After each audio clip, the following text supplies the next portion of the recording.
Right, so go ahead.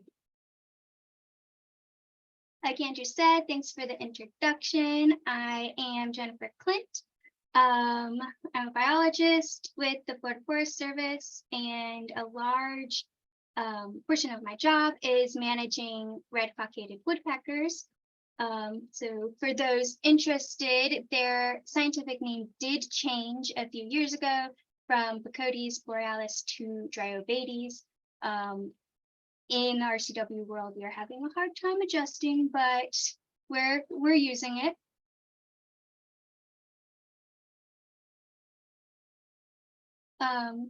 So Andrew pretty much covered my background, but I just wanted to kind of share that I'm not just an RCW biologist. Here at the Florida Forest Service, we manage our land for multi-use. So I do a ton of different things, including ground cover restoration, gopher tortoise surveys. I help with an adjacent property doing Florida scrub jay management. Florida Forest Service is the main wildfire responder here, and so I respond to wildfires here and out west, and I help with the map making and stuff for that. I did not always work in land management. I did used to do some captive animal management, and I just, Andrew mentioned it, and I love showing off pandas, so there's a nice panda picture there. But now for what we're really here for, which is the red-cockaded woodpecker, or RCWs. So I don't think I can see the chat while I'm presenting. So I'm not sure that I'll be able to see if anybody has questions as we go.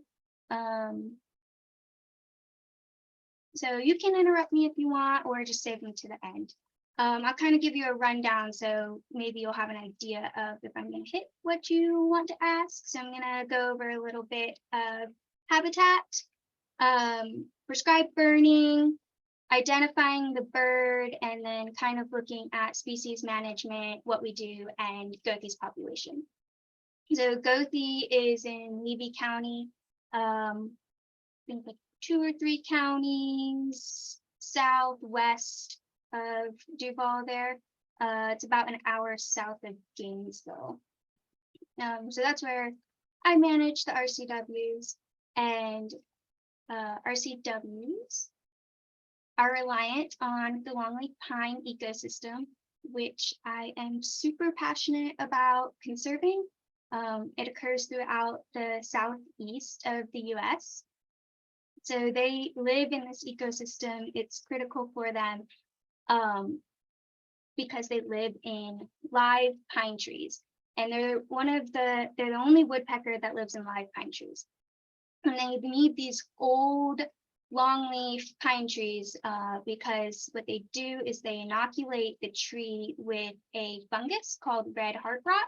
And as the tree grows and gets older, this heart rot takes over the center of the tree and makes the center wood soft and livable for the RCWs. So then the birds can bore into the tree and down some and make a nice cavity for themselves without getting sap all over them, but still utilizing the sap on the outside of the tree as a predator protection against snakes and other things that would get kind of stuck in that nice sticky gooiness, or couldn't quite make their way up or down the tree, depending on if they're coming from the canopy or the ground, and get at their nest cavities.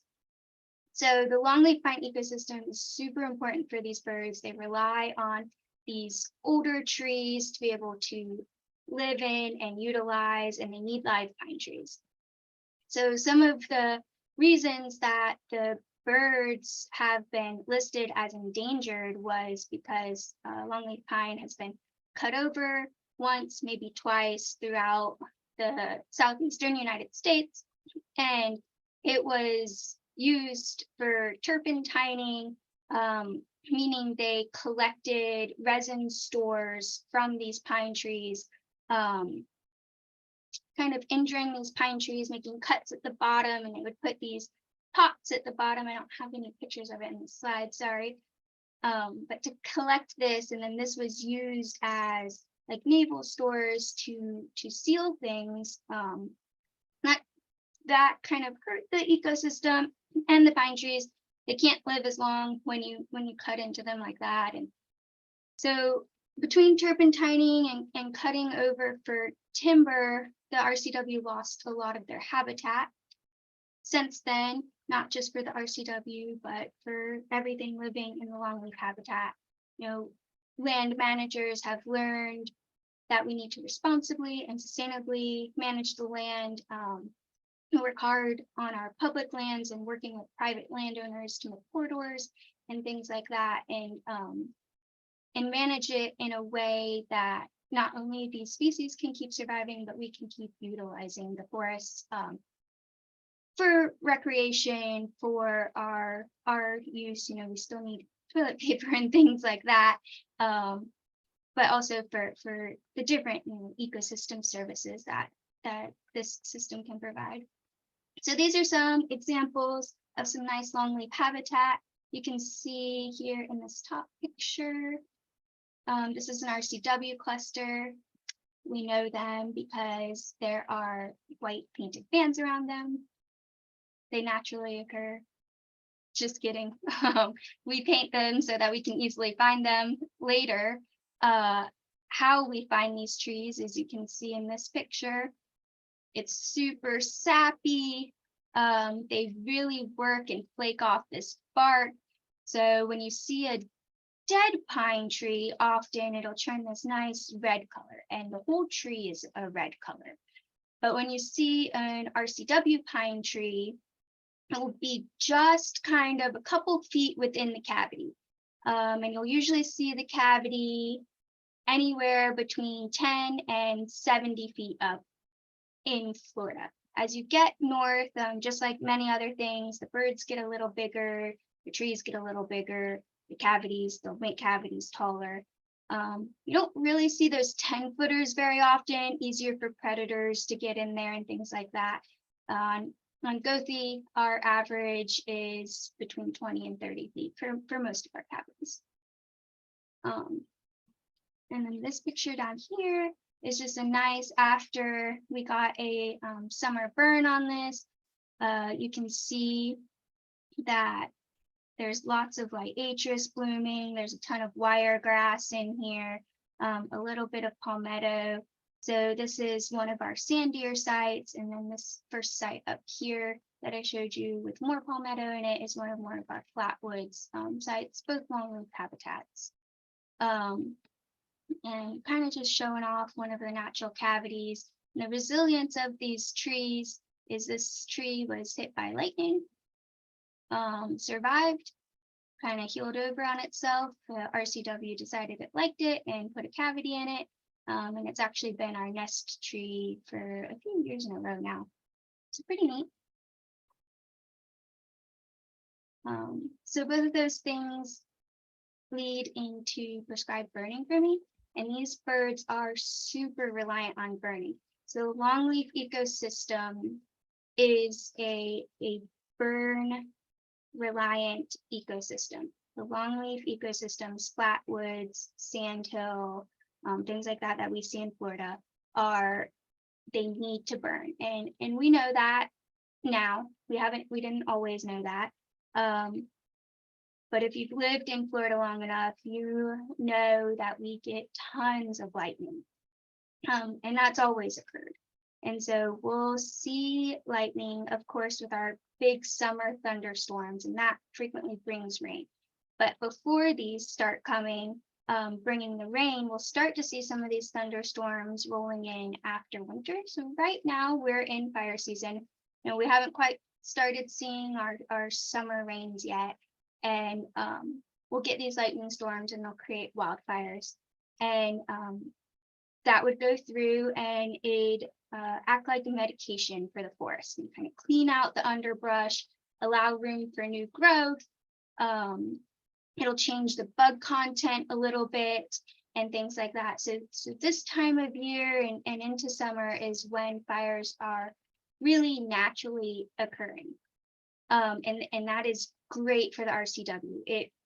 You really see a difference in their populations when land bases are able to get prescribed burning done in the spring and summer. It changes the plant content, it changes the bug content to more of its natural regime and what they're looking for and thrive on. And so what we do as land managers is we do prescribed burning.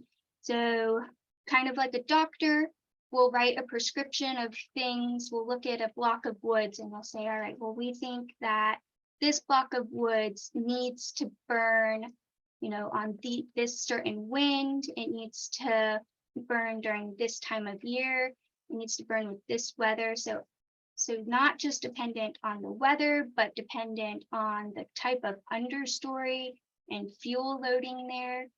You cannot go out and burn something in the spring or summer when it's really hot if that block of woods hasn't been burned in 10 years, because there's a lot of fuel burnup, right? It hasn't gotten that fire going through there to clean it out and allow for the new growth. And it's just been building up this fuel, which means when it does burn, it will burn really hot and it can kill things. So to kind of reintroduce fire, we usually do it in the winter. It's cooler. You're able to kind of keep the heat off the pine trees a little better.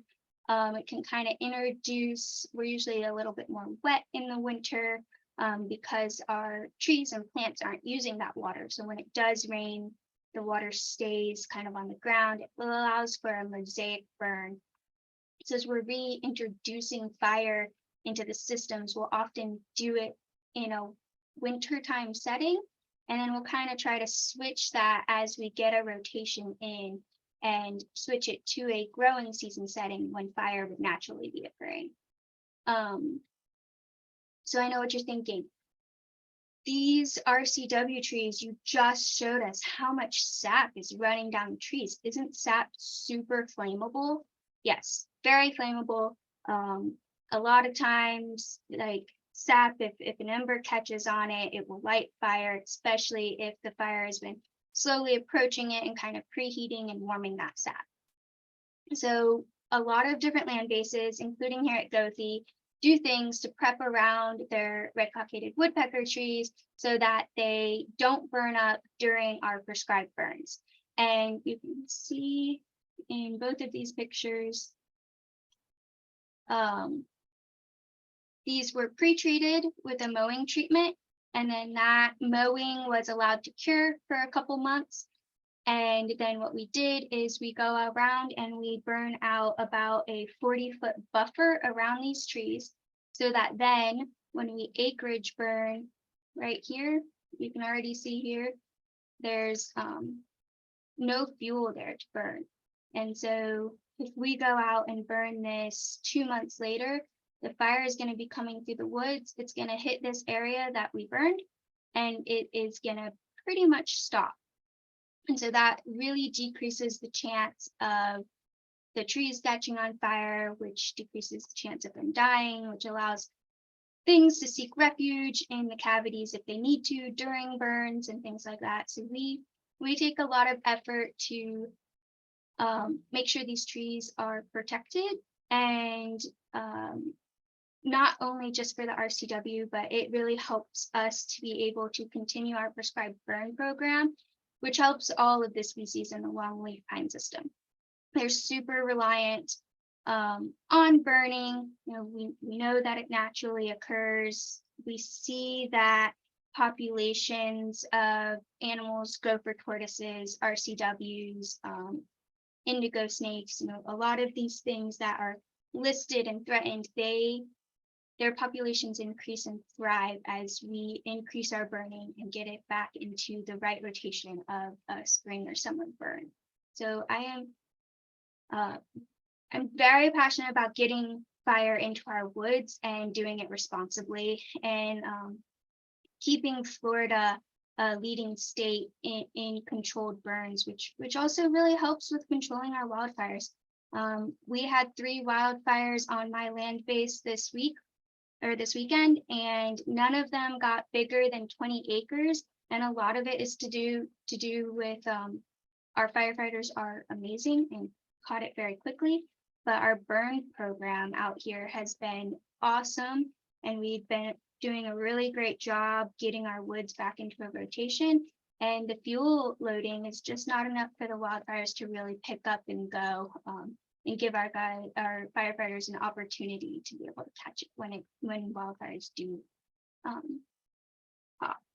So, talked about longleaf pine, how important it is, and the habitat, and the RCWs really relying on it. And I think these maps really hit home. This is the range of longleaf pine, and this is the range of the RCW.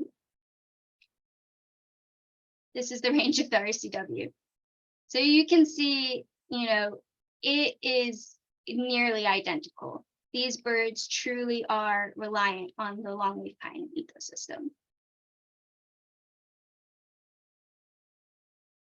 So a little bit about the actual birds now. I wanted to go through, you're out in the woods and you think you might see an RCW or hear an RCW. How can you be sure it's a red-cockaded woodpecker? So they measure about 8 to 9 inches. So they're a little bit smaller than your red-bellied woodpeckers, who also have these ladder backs. And so their ladder back, they have this black and white striped ladder back, which red-bellied woodpeckers also have. But I would say because red bellies are a little bit bigger, they're actually most commonly confused with downy and hairy woodpeckers, which are closer to size in the RCWs. So RCWs, you can see in these few pictures, have a solid ladder back. There's no break in their ladders. And the downies and hairies have this nice white stripe in the middle when you're looking directly at their back. And then also, you can see the RCWs have this really big white cheek patch. The whole cheek is white. And these guys have more of a banded eye patch. They're wearing kind of like an eye mask right here. You can see the red on hairy and downy woodpeckers. You can always see the red. Despite their names, you cannot always see the red on red-cockaded woodpeckers. So only the males have red in the RCWs. And then it's this little tiny piece right here. And you can only see this right now because he is a little mad that I kicked him out of his house to catch him and take him to a new home here on Goethe, which I'll talk about a little bit later. So he's kind of flaring his feathers up here, and you can see the red. But in these two pictures right here, right off the bat, we don't really know if they're male or female, because unless they're agitated or trying to do a territory display or anything like that, you can't see that little red-cockaded little like Yankee Doodle feather in their hat there. So hopefully this works.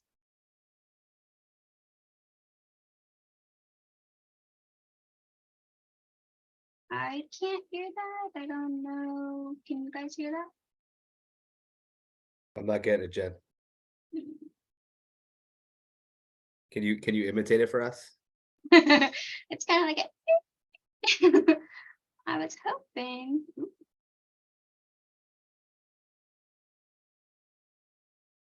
Sorry, I know I just made everybody dizzy going back and forth.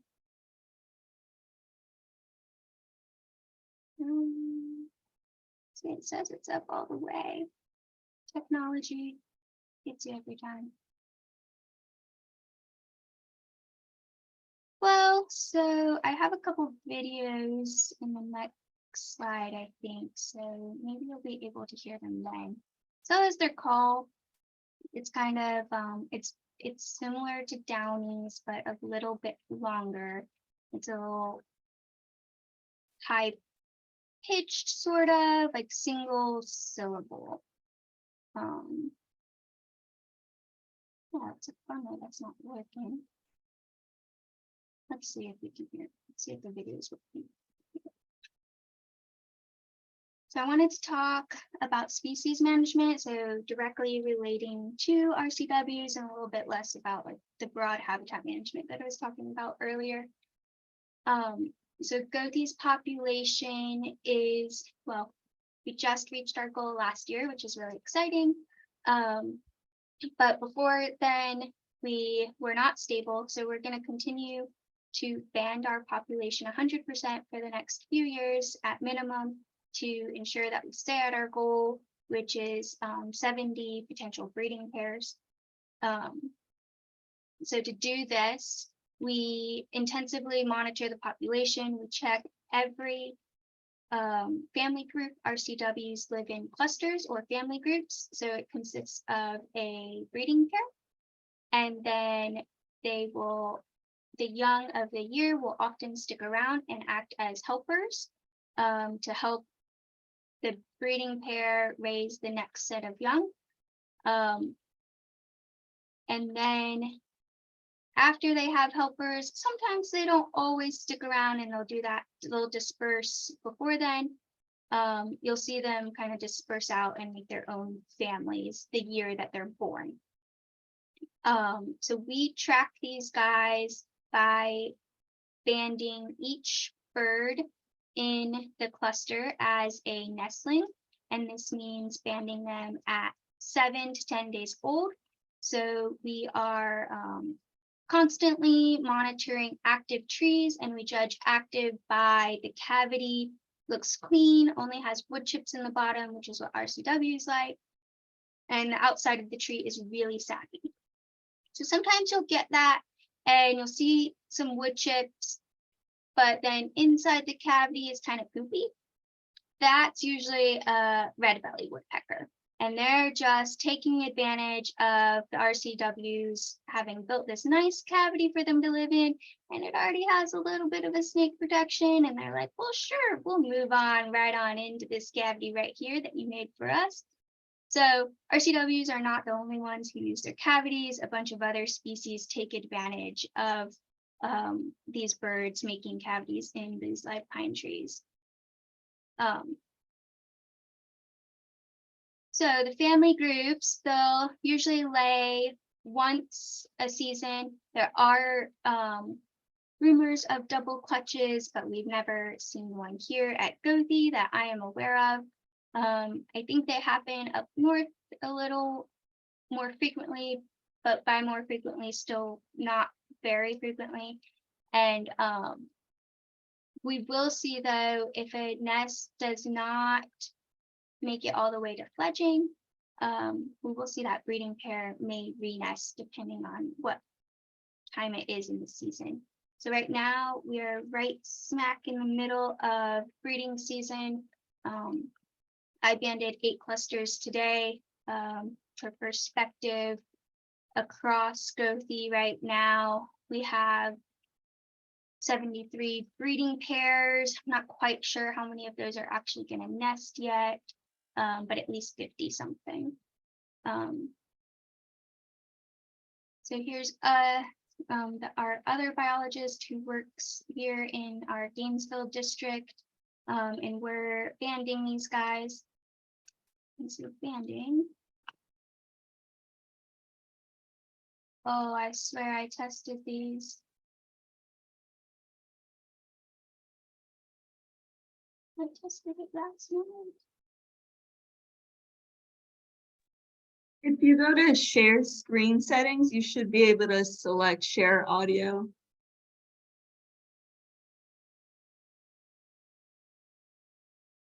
Is that you, Brenda? Because I tried it. I think because I'm not sharing, I can't see that option, but thank you. I tried. Maybe you can see if that'll work, Jennifer. Okay, let me see.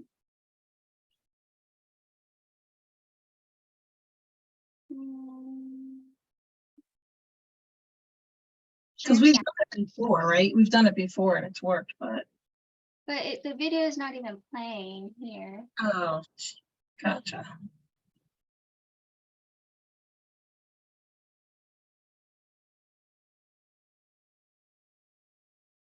Oh. Hmm.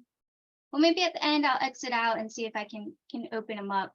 And it's a little video about how we kind of put the bands on the birds. And I'll kind of describe it. And hopefully I can play it for you guys later. It's not, at least the sound clip was trying to play. This one's not even trying to play.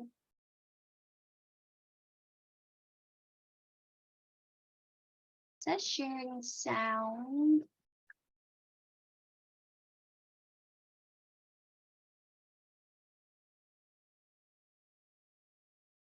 Sorry guys, I'm not sure. Yeah, it might be best just to do it at the end, Jen, if possible. Yeah, just looking at a few more of the setting options. None of them. Everything that looks like it should be clicked is clicked. So, but here on Goethe, so every population is a little bit different depending on their size, what their goal is for banding them, and things like that.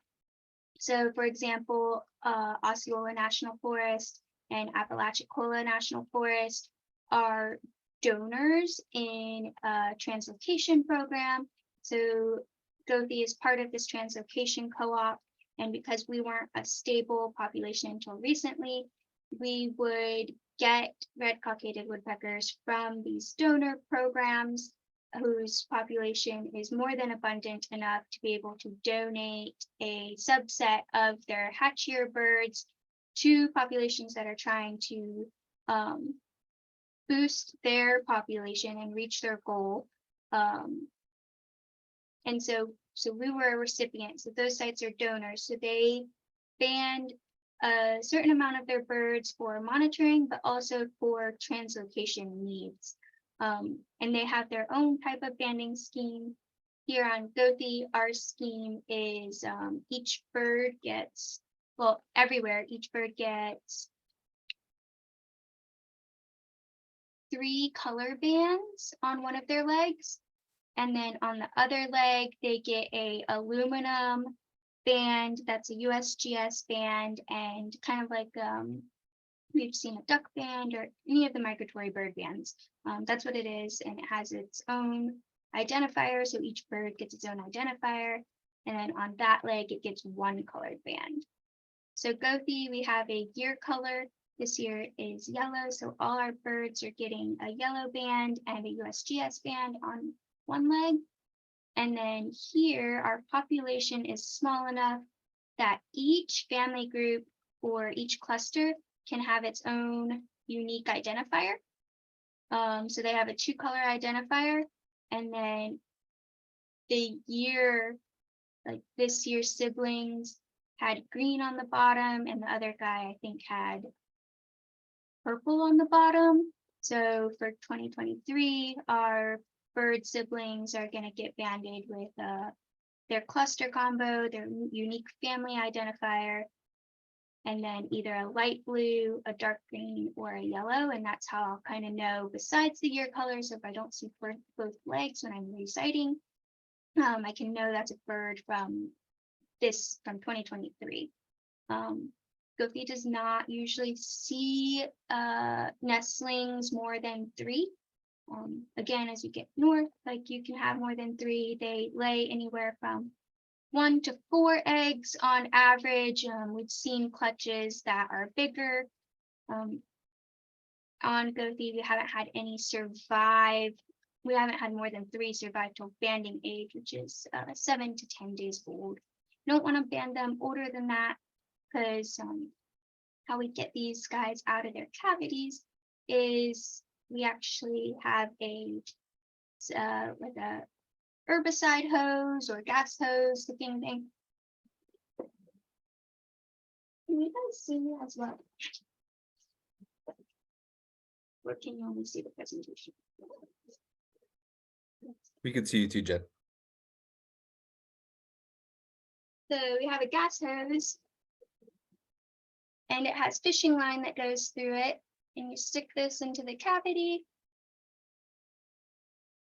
with the line kind of flared out like that. And that's how you kind of fish them out of the cavity. That's all regulated. You have to be trained to do that. Can't just go out and fish birds out of the cavity.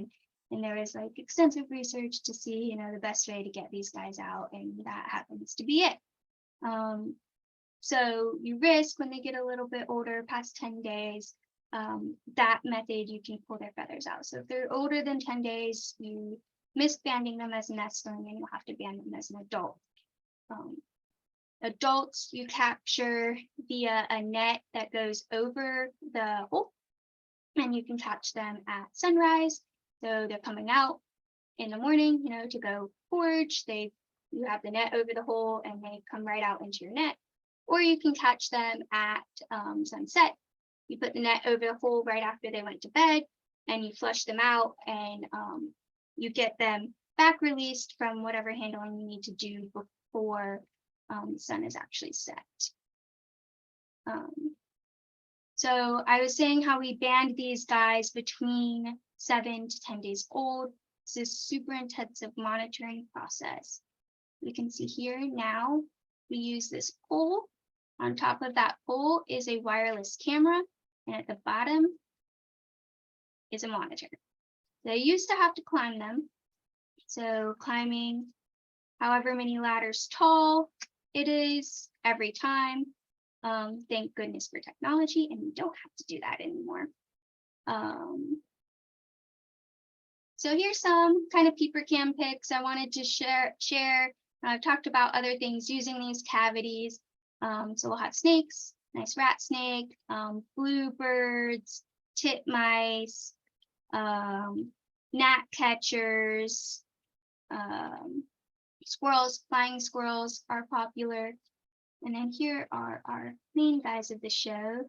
So this is an RCW, and you see we caught him sitting on his eggs.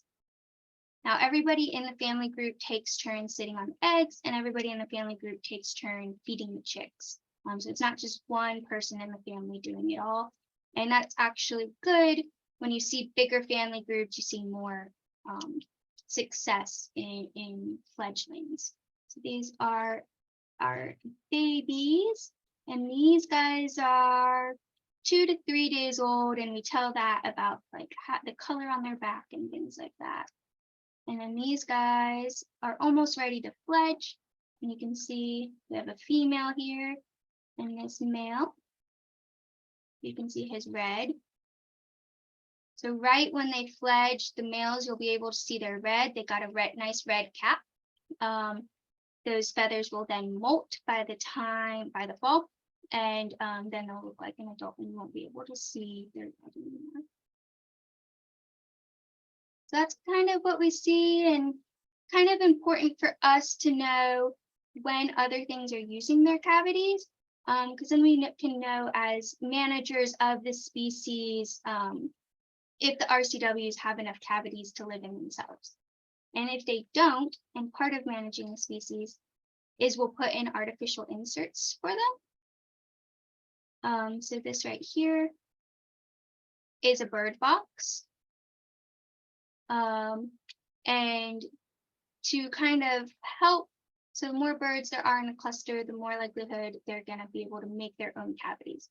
But also I talked about them needing old trees, and the trees needing that heart rot to be able to do that. So some of these areas don't have trees that are old enough. And so that means we can help them along by giving them these artificial places to live as the trees age and help their populations.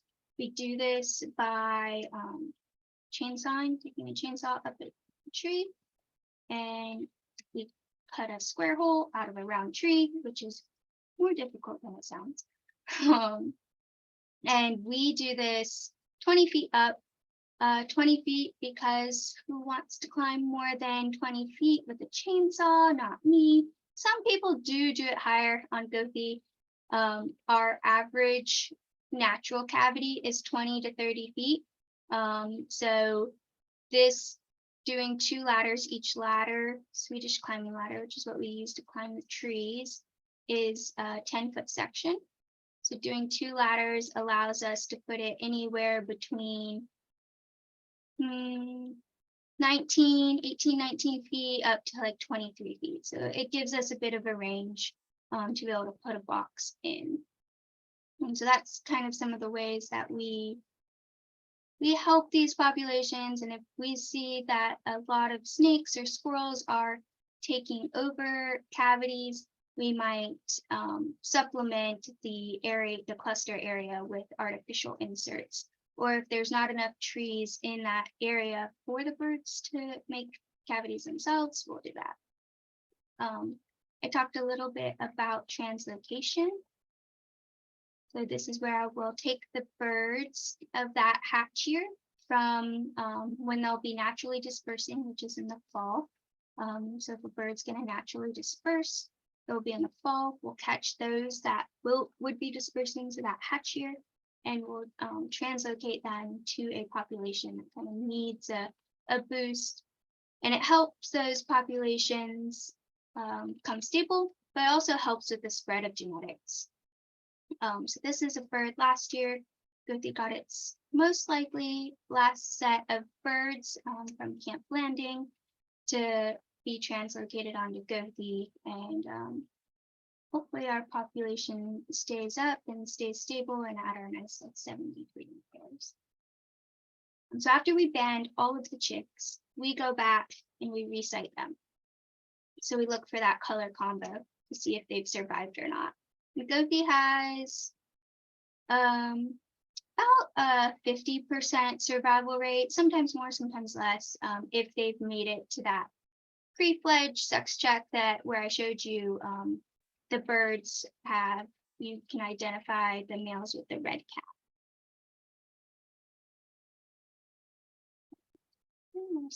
So I want to talk a little bit about Goethe's population, which I've talked about throughout. This is a map of Goethe. You can see it's long and skinny, so kind of interesting. Here's our scale here, 3 miles. This is about 7 miles each section of forest. It's about 57,000 acres on this main body. Each of these circles is a family group or a cluster. And you can see, you might be wondering, we have a big gap here. So we have 2 subpopulations. So our goal is for the whole forest. So we want 70 breeding pairs across the forest. But we also manage it for a north population and a south population. Goethe has always seen this sort of gap. However, in 2011, we had some major wildfires out here, and now most of this right here consists of very young timber. 2011 was 12 years ago, so some of it was planted, but a lot of it regenerated into slash pine, and so they're hitting that like 10, 12-year mark, and they'll be ready to thin out in another year or so, but they're not going to be ready for birds to live in. And it's a little bit too dense right now to be good foraging habitat for them. So once it thins out some, birds do like that kind of different structure, and they will forage in young stuff, but they can't live there right now. The trees won't support them. They're not big enough. They're not old enough. Big enough isn't necessarily a problem. In South Florida, trees grow slower, old trees are small. So it's not exactly size, but more age and things like that. So that's interesting, and something that is a goal is to eventually be able to merge the 2 populations. And this little section right here actually was not part of the wildfire, and actually saw a really nice timber sale recently here, and is going to be really good bird habitat. So we're going to slowly bump these guys up into this to try to connect our populations. We do see them already disperse themselves between the two. So they don't really need our help that way in transferring their genetics across the population. But last year we saw 71 breeding pairs. That was up 4 from the year before. This year we have 73 breeding pairs, and we're still waiting to see how many clusters actually nest. So just because they pair doesn't mean they nest. They don't always nest every year. Of that, we saw 76 fledges. Again, we haven't had anybody fledge. Probably in 2 weeks, we'll start seeing fledges out here. All right, so I personally am a land manager and like to manage for the land base. And I really like to end with the message of like things that we can do to help our lands. So birds are super cool. What can we do? I talked about them needing old growth longleaf pine. So things that I always recommend is looking for paper products, wood products stamped with things like SFI. There's a couple of other initiatives, but they're sustainable forestry initiatives.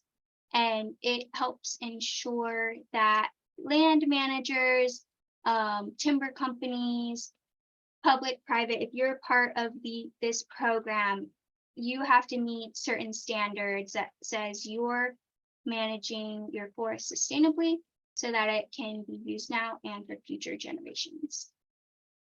I talked about the importance of fire. Now I'm really passionate about fire. However, we never want to see fire in our backyards, right? And so something that really helps us continue to be able to use fire is when people practice fire-wise landscaping, which means you're kind of aware of things that burn and don't burn. Keep the pine straw off your leaves, You keep the pine straw off your roof. You have a space between your house and maybe if you live near woods or anything, or if you have some nice pretty landscaping, there's a little bit of space that's defendable between your house and that landscaping, meaning that firefighters can get in there or there's low fuel between that. Advocate for green spaces, of course, and I know that you guys always do because anybody a part of any Audubon native plant, always enjoy and advocate for green spaces. As you go out there and explore these green spaces, practice leaving no trace. Don't go off the trail. Don't leave your trash out there. I know you guys already do that. And obviously enjoy your public lands. I work on public lands. I think everybody should enjoy public lands. They're out there for us to enjoy. So where can you see these particular birds close to you? I would say Osceola, it has a huge population. So Osceola National Forest, just west of you guys by about an hour, has a really nice population. They have pretty good maintained roads. Not all of them are great. Definitely be aware of that. Same with the Ocala National Forest, and that's probably 2 hours south of Jacksonville greater area. Goethe is about 2.5 hours, and that's state public land. Not public land, but has birds and is really close is Camp Landing. So that's kind of cool. Okay, so I think I've talked and spewed a bunch of information at you guys long enough. So who has questions? Thank you, Jen. That was great. Did you want to try to pull up those videos real quick, or did you yeah. want to skip that? Yeah, let me stop sharing and see what I can do.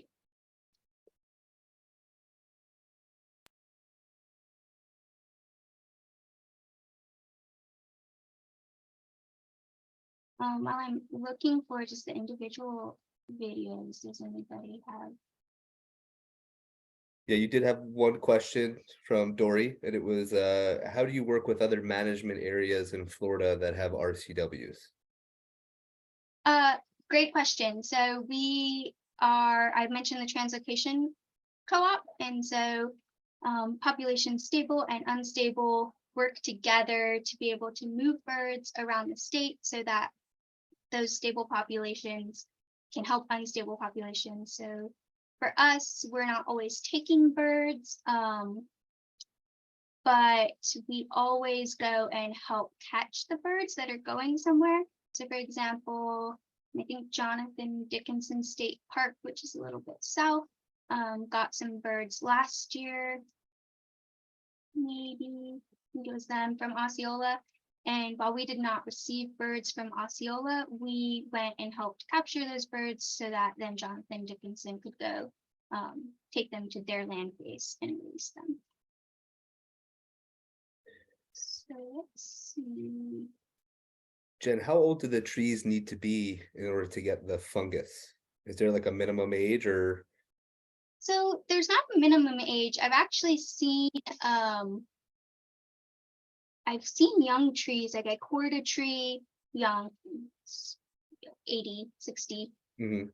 I think I cored a tree that was a natural cavity, and it was, I want to say it was like 65, which is pretty young. Definitely like 100 years old-ish is the average for having that hard rock. And the birds actually inoculate trees themselves, so they'll get the fungus and then kind of peck into trees, and then that inoculates the trees, and eventually that the center will, you know, become nice and soft.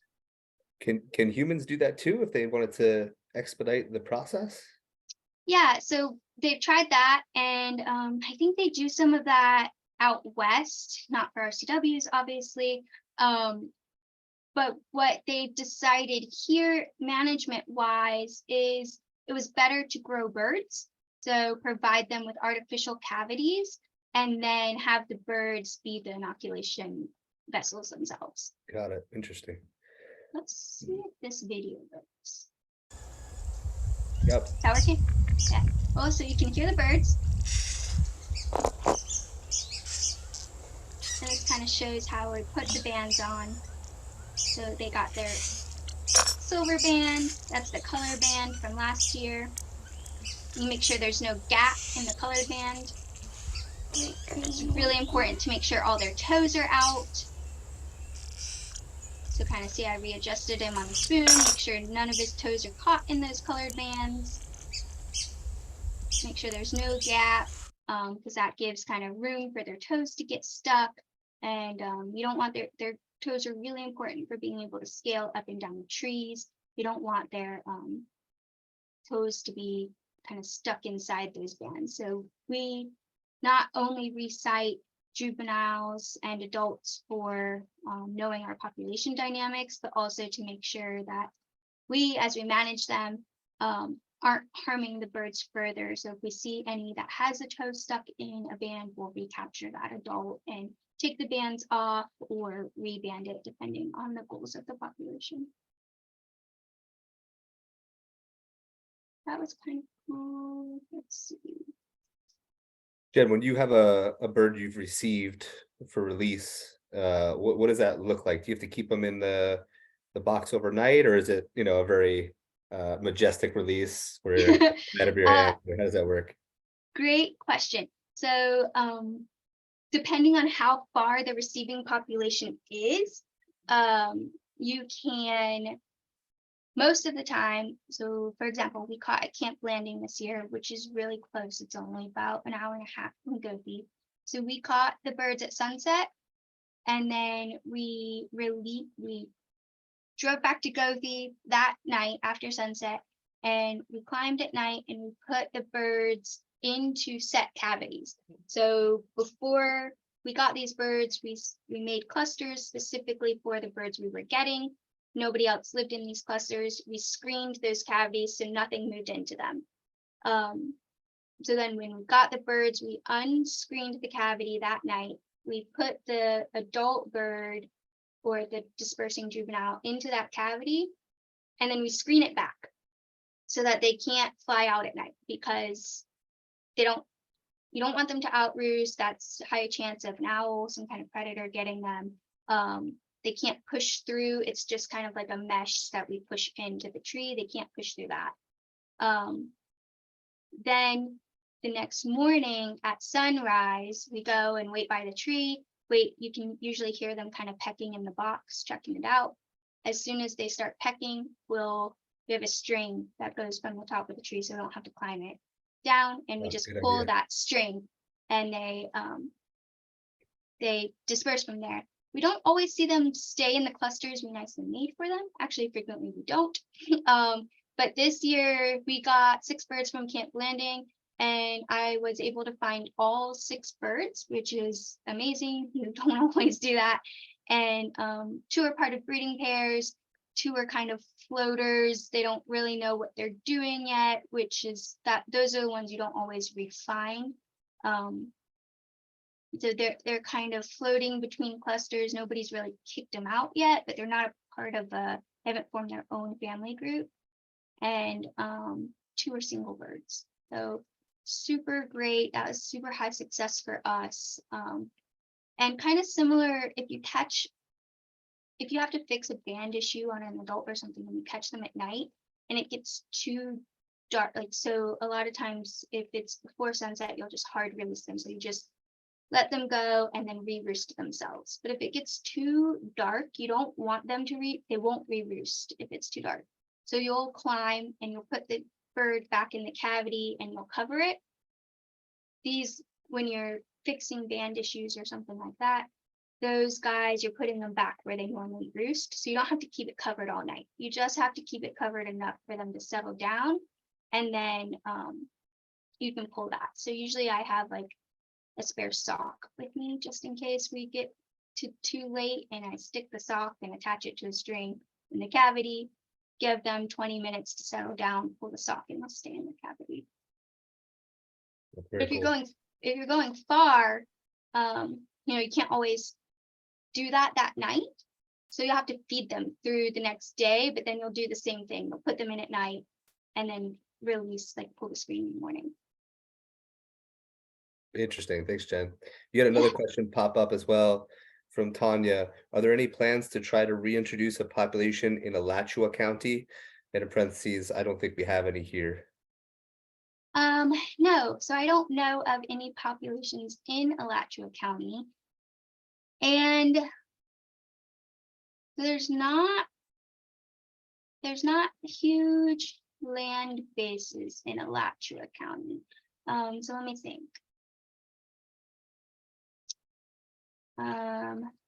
Goldhead is in Clay County. That would be a good recipient. Belmore is in Clay County. So we're thinking like public lands, right? So those are the lands that are usually going to see them. Broadway Fisher is in Putnam County.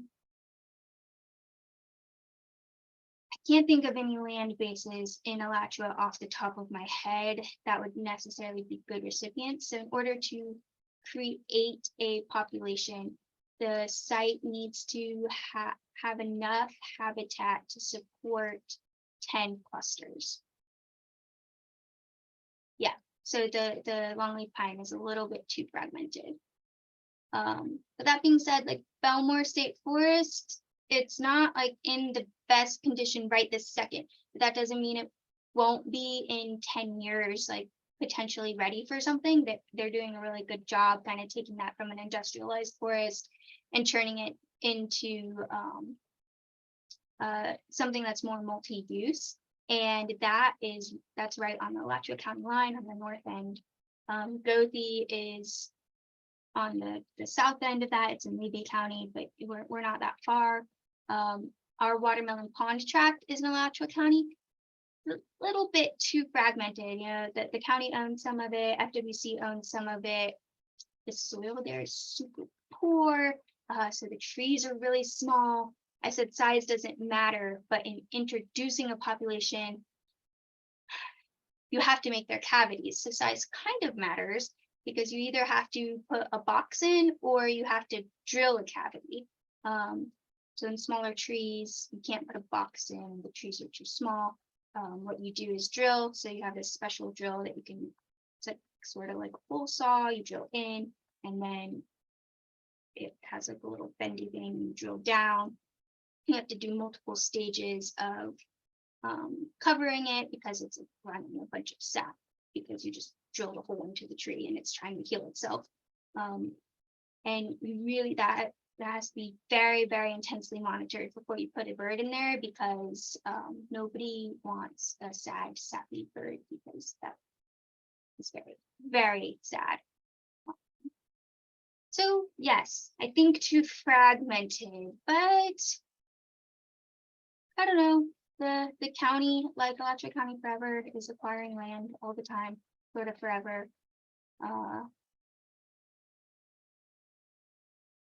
Maybe. Maybe. I just have another question too. What about private lands? Are there any recipient private properties? So not in Florida that I know of, and so Goethe used to not manage, but kind of keep track of some of the stuff on the private lands, and the state forest actually lost funding for a biologist 10 years ago, which means we lost the ability to be able to as intensively monitor things, which means kind of helping monitor private land stuff fell off of us. That being said, there are tons of programs throughout the Southeast to help private landowners and encourage them to not cut down their trees. And they don't necessarily get birds. Most private landowners don't want birds because it means managing their land differently if they're known about. But if you can tell them the benefits of the birds, and they can become part of co-op programs and get different types of funding, they usually then manage the population that they have. Doesn't necessarily mean putting in inserts, but some of them do that. Great, thanks.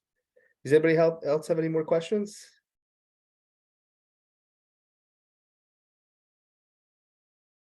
Okay. Well, thank you so much, Jen. That was fantastic. I appreciate your Yeah, time. You're welcome. Thanks everyone for attending. Thank you. Have a good night, guys. Yeah, have a good night. I really enjoyed talking to everybody, so hope you guys enjoyed it. See ya.